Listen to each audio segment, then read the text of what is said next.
Hello, new and returning viewers. My name's The Sauce, and today we'll be taking another boss guide video to the next level.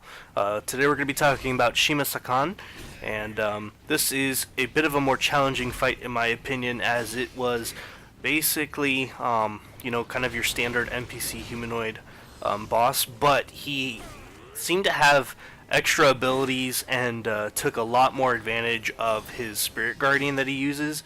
So I thought it was a much more challenging fight. So without further delay, let's go ahead and talk about it.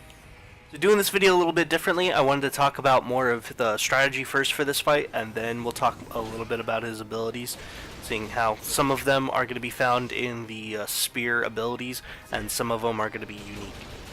So first off, before we enter the battlefield, we want to start by taking our sacred water, so we have that increased stamina regen, and then also, if you want to use a weapon buff, I highly recommend the Earth Talisman. It seemed to do a good chunk of extra damage against him, when combined with the Deer Spirit Guardian, which increases your elemental damage as well for Earth-based attacks.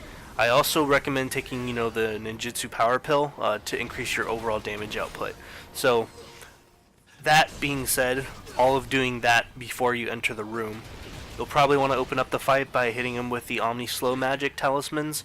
I found that to be extremely effective, as his range combined with some of his speed of animation for his attacks was quite deadly.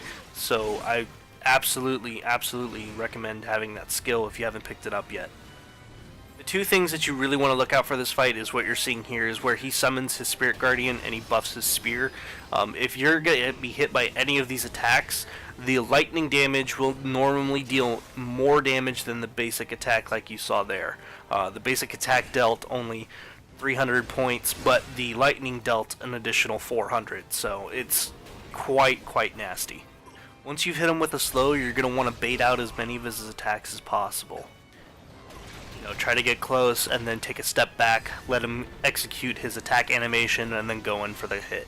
The biggest and easiest way I found to defeat this boss was to use his stamina bar against him. A lot of his attacks cost a lot of stamina, so the more that you can abuse this, the bigger chunks of DPS you'll be able to get in.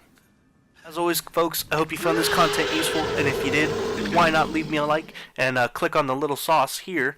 That way you can stay up to date with my latest videos. And until next time, folks, stay saucy.